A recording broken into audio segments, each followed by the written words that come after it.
السلام علیکم، اب تک کی اہم خبروں کے ساتھ میں ہوں شہزاد خان۔ نظر ڈالیں گے head lines per.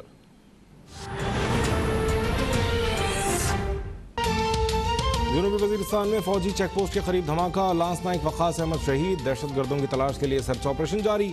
I S P R کا کہنا ہے کہ پاک فوج دہشت گردی کی لعنت کو ختم کرنے کے لیے پرعزم ہے۔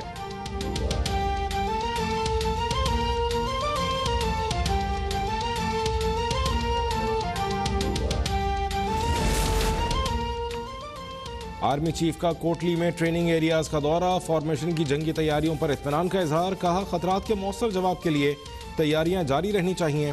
مسلسل تربیت اور آپریشنل پریکٹس سے صلاحیتوں میں نکھار آتا ہے۔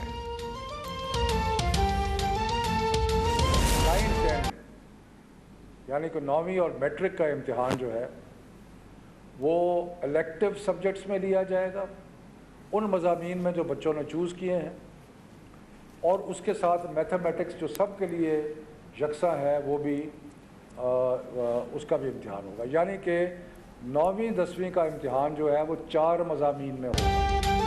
میٹرک اور انٹر امتحانات 10 جولائی کے بعد ہوں گے۔ 9ویں اور 10ویں کے امتحانات میں 4 مضامین کے پیپر ہوں گے۔ 11ویں اور 12ویں میں اختیاری مضامین کے پرچے لیے جائیں گے۔ وزراء تعلیم اجلاس کے بعد شفقت محمود کا اعلان، یہ بھی واضح کر دیا کہ اس سال امتحانات ہر صورت ہوں گے، کوئی دباؤ قبول نہیں۔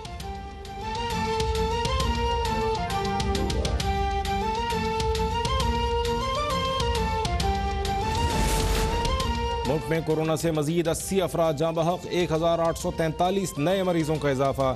گزشتہ روز 47,183 ٹیسٹ کیے گئے۔ کورونا کے مثبت کیسز کی شرح 3.9% رہی۔ حکومت آج سے 18 سال سے زائد افراد کی ویکسینیشن شروع کرنے کا اعلان۔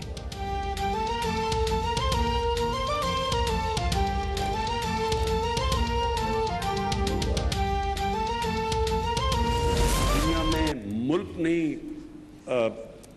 ملک ترقی نہیں کرتے، ریجنز ترقی کرتی ہیں، اور پارلیمنٹ ایک ایسی جگہ ہے جدھر بڑے مسئلوں کے فیصلے ہوتے ہیں، ڈیبیٹ ہوتی ہیں، تو ادھر یہ چیزیں بھی ڈیبیٹ ہوں گی جب آپ کی کمیٹیز فنکشن کریں گی کہ کس کس چیزوں میں پرابلمز آ رہے ہیں، اور انشاءاللہ پارلیمنٹ ڈیبیٹ کر کے وہ ایشوز دور کریں گے۔ دنیا میں ملک نہیں خطے ترقی کرتے ہیں، اس کی سب سے بڑی مثال یورپی یونین ہے۔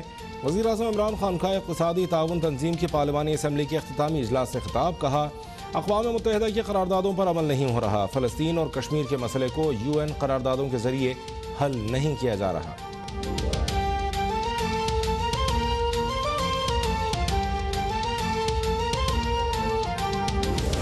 تاجکستان کو اور پاکستان کو جو فیوچر چیلنجز، بہت ضروری ہے کہ افغانستان میں امن ہو۔ کشمیر میں جب تک جو انہوں نے 5 اگست کو جو یونیلیٹرل سٹیپ اٹھایا، ہمارے لیے بڑا مشکل ہے کہ ان سے ٹریڈ نارملائز کریں۔ کشمیر کے لوگوں کی قربانیوں کی بٹریل ہوگی، ان سے ہم غداری کریں گے۔ مقبوضہ کشمیر کی خصوصی حیثیت کی بحالی تک بھارت سے تعلقات معمول پر نہیں آ سکتے۔ 5 اگست کے فیصلے کی واپسی تک بھارت سے تجارت، کشمیریوں کے خون سے غداری ہوگی۔ وزیر اعظم عمران خان کی تاجک صدر امام علی رحمان کے ہمراہ پریس کانفرنس۔ خطے کی خوشحالی کے لیے پرامن افغانستان ضروری قرار۔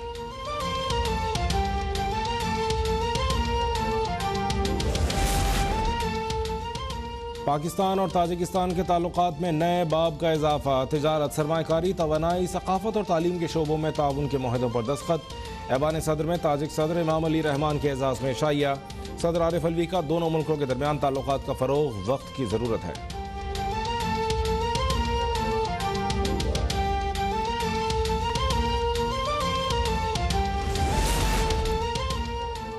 وفاقی حکومت کا کے الیکٹرک کو مزید 400 میگا واٹ بجلی دینے کا فیصلہ۔ اگلے 10 دنوں میں کے الیکٹرک کو بجلی کی بلا تعطل فراہمی کی ہدایت۔ گورنر سندھ عمران اسماعیل کی وزیر توانائی حماد اظہر سے ملاقات۔ لوڈ شیڈنگ ختم نہ ہونے پر کے الیکٹرک کے خلاف سخت اقدامات کی وارننگ۔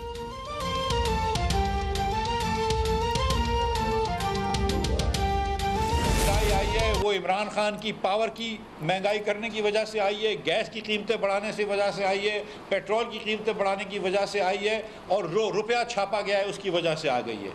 تو میں یہ بات کہتا ہوں کہ میں شوکت ترین صاحب سے پوری طریقے سے ایگری کرتا ہوں جب انہوں نے کہا کہ عمران خان کے وزراؤں کی پالیسیز کی وجہ سے معیشت کا بیڑا غرق کر دیا تھا۔ عمران خان نے ملک کو 13,000 ارب روپے کا مخلوص کر دیا. مفتاح اسماعیل کی مریم اورنگزیب اور طارق فضل چودھری کے ہمراہ پریس کانفرنس. کہا 2 کروڑ افراد خط غربت سے نیچے چلے گئے. شوگر اسکینڈل سے رنگ روڈ تک ہر طرف کرپشن ہے. آج پری بجٹ سیمینار میں حکومتی کارکردگی کا پول کھولنے کا اعلان.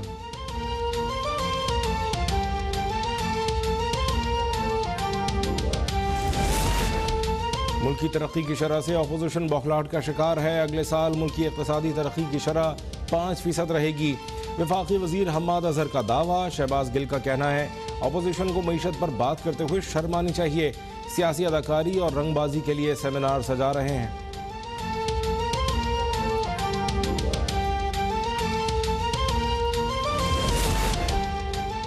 چینی اور آٹا اسکینڈلز کی تحقیقات کو منطقی انجام تک پہنچایا جائے گا. منی لانڈرنگ، جعلی اکاؤنٹ سمیت دیگر مقدمات میں بھی انصاف ہوگا. Chairman NAB justice retired Javed Iqbal کا ایگزیکٹو بورڈ کے اجلاس سے خطاب. کہا پلی بارگین کی حتمی منظوری احتساب عدالت دیتی ہے.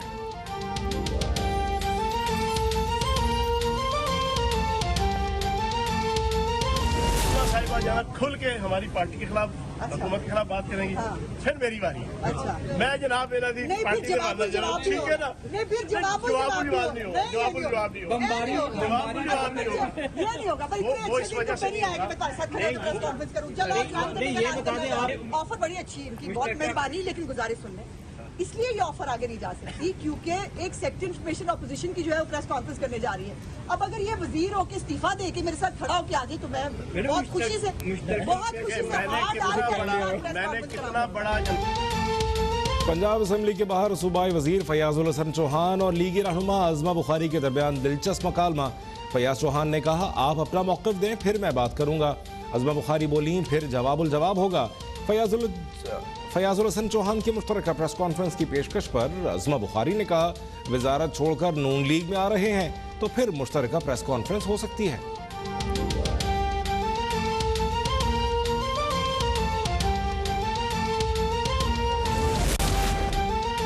وزارت اطلاعات نے مجوزہ میڈیا ڈیولپمنٹ اتھارٹی پر اسٹیک ہولڈر سے مشاورت کے لیے کمیٹی بنا دی.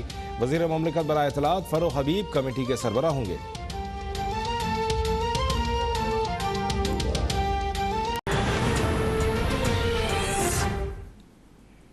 ہیڈ لائنز آپ نے دیکھی. شامل کریں گے خبروں کی تفصیل. این سی او سی نے ملک بھر میں ماس ویکسینیشن مہم شروع کرنے کا فیصلہ کر لیا. مہم میں میڈیا، مذہبی رہنماؤں اور نجی سیکٹر کو بھی شراکت دار بنایا جائے گا. این سی او سی کا اجلاس ہوا جس میں میڈیا مالکان اور چیمبرز کے نمائندگان نے بھی شرکت کی. ملک بھر میں میس ویکسینیشن مہم شروع کرنے کا اعلان. مہم میں میڈیا، مذہبی رہنما اور نجی سیکٹرز کو بھی شراکت دار بنانے کا فیصلہ. این سی او سی کے مطابق میس ویکسینیشن مہم کی کامیابی کے لیے ہر ایک کو کردار ادا کرنا ہوگا. میڈیا کے ذریعے لوگوں کی ویکسینیشن سے متعلق حوصلہ افزائی اور آگاہی دی جا رہی ہے. این سی او سی کے مطابق رواں سال 7 کروڑ آبادی کی ویکسینیشن کا ہدف ہے جس کے لیے ملک میں ویکسینیشن انفراسٹرکچر کو بہتر بنایا جا رہا ہے. ویکسینیشن کی استعداد بڑھانے کے لیے صوبوں کو بھی آن بورڈ لیا گیا ہے. این سی او سی کے مطابق میس ویکسینیشن اسٹریٹجی کے تحت ویکسینیشن کی بلا تعطل سپلائی یقینی بنائی جا رہی ہے. پاکستان میں مقامی سطح پر کرونا ویکسین کی تیاری کا بھی آغاز ہو چکا ہے. قومی ادارہ صحت میں پاک ویک کرونا ویکسین کی تیاری جاری ہے. اس سلسلے میں وفاق ویکسینیشن سے متعلق صوبوں کو ہر ممکن تعاون فراہم کرے گا. این سی او سی نے ہدایت کی ہے کہ صوبے معاشرے کے تمام طبقات کو میس ویکسینیشن مہم کا حصہ بنائیں اور نجی سیکٹر، تاجر برادری، علماء، میڈیا کو ویکسینیشن مہم میں شامل کریں.